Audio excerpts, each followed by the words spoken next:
a praise and worship team coming on. This is selling right now. By being the manager and by your expertise, how do you know what's pushing, and how can we know, basically, as a musician, what's selling, when's the best time to come forward? Or do you just lay it below and say, you know what, right now we're just going to keep it here at this level because your time is coming. Your time is coming. Push it. Is that your method? Is that how you operate? How? I'm just curious. Well, I would say because of social media, it allows for you to follow the trends of what's happening in the world, like I said, in one scope right now. Before we didn't have that, and your post, again, was the streets, period. The streets, that now lingo has turned into what social media is right in your face. As it relates to you as an artist, you have to be authentic in who you are and not change based on the season because you'll miss your mark.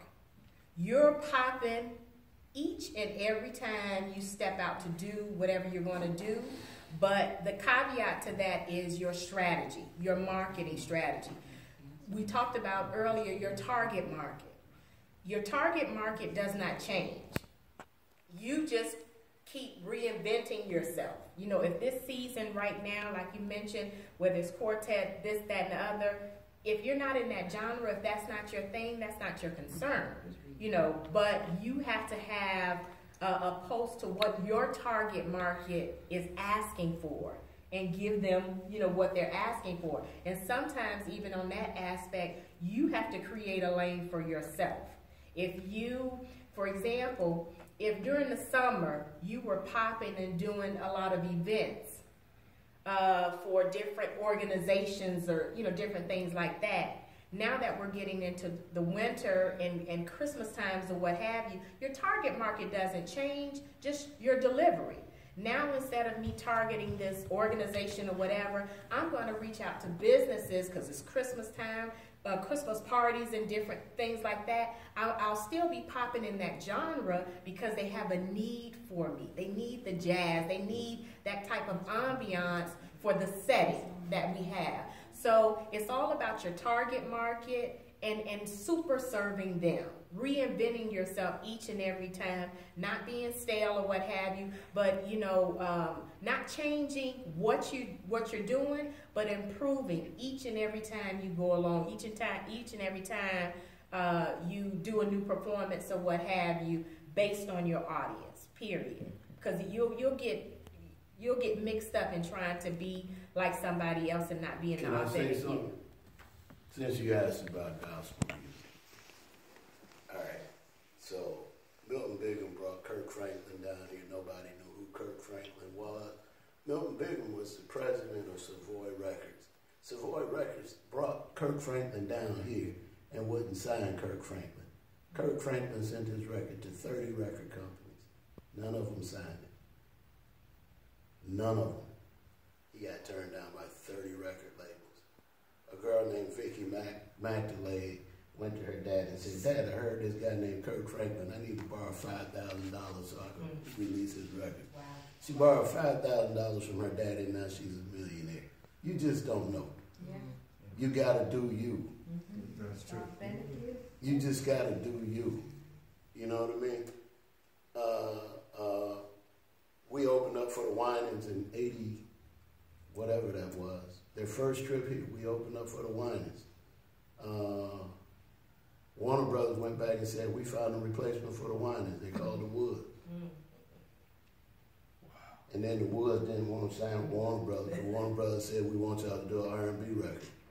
And we could have been millionaires today, or not. I don't know. It's this opportunity. You got to do you. You know. That's all I can tell you. It's true, because I mean, there's so many different types of consumers. Like even right now, when you're getting what you need today. You know, like they got nerd rap now from the artists, like don't you just and stuff like that. Like they're marketing these guys to nerd. You know, like it's different. Let's turn it up. I got 38 minutes after this, because we get ready to go. You have to listen to your cars and stuff like that. Like you know, like that's like those are for like the kids that were like the outcasts, you know, like it's different than like a consumer that was a Beyonce or that you market like a Tupac or a Young Dolph record to, you know, but there's nerds that like rap, you know, like, so, I mean, so the thing is like, you know, it's the same thing, like we used to have like a Chance the Rapper coming out doing his thing, you know, and it's like we came with that game plan years ago for Lecrae, and he was kind of scared to do it, you know, and like now he wants to like cross over and not be gospel anymore. And it's like, we could have did it years ago, you know, like, and it's just like, so at the end of the day, like, just knowing that there is somebody that wants to hear exactly what you're saying, you have to do what the trend is. But then, you know, on the other side of that, you know, like, working with, you know, major labels and stuff like that, you know, it's, when you are following the trend, you know, it's easy to be able to see, you know, what's working out there, you know, and that's basically what Kirk Franklin did, you know, he saw what was working, you know, on the secular side, and he just, you know, went with it. So it's easy to see, like what she said with social media, looking at Billboard charts, you know, what's working, and just following that trend, and it works, you know. But you don't have to, like she said, you can stay true to yourself, and there's a consumer out there for you. Okay, let me add something to that. A record for like world listening is never old. You know what I mean? It's never old, because this side of the world, it's another side of the world. I mean, you go, like, for instance, Flo Rida. He's big on the other side of the world. But you think he ain't. But that's what I say. Your record will always be played on the other side of the world, because they're more slower than us when it comes to R&B. So your record hit over there. We might only know you on this side of the world. There's some market over there. It may be shining with help right on this side. So you can market around the world. It's like when you get people that know people, they can send it around the world to another friend. Your record be hitting over there, and you be over here. So your record never, it's who listening. It's audience across another country, United Kingdom. You can always move your music. It's an ear for your music, like I'm saying, around the world. You know what I mean? So you can be big on the other side, like I say, and no one know you're in the States. That's true. So that time is not, record music is life. I know dude had records 3 years, never even got nothing played. When all of them, when ears burn up to music, they want a new flavor. Your record been done 5 years ago, guess what? You the new flavor. It's like egg, you got to be incubated, you got to hatch. You know what I'm saying? To the ears, you know what I'm saying? So a lot of music get burnt out. When you find a trend, it burns out. You hold your record long enough, stay with it, it'll be the next record. You see what I'm saying?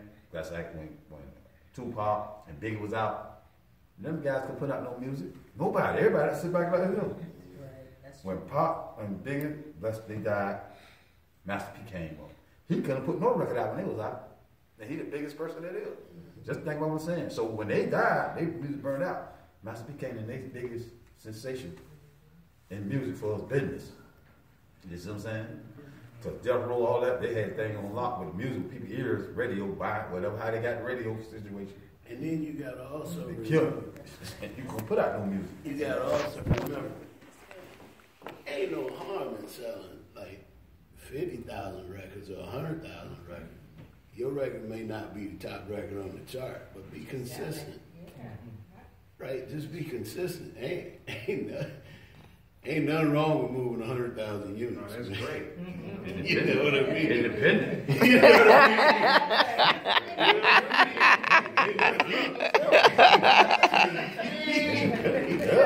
know what I mean? So if you're not, you know how many people make a record? I mean, if you're not on the charts, big deal. Right.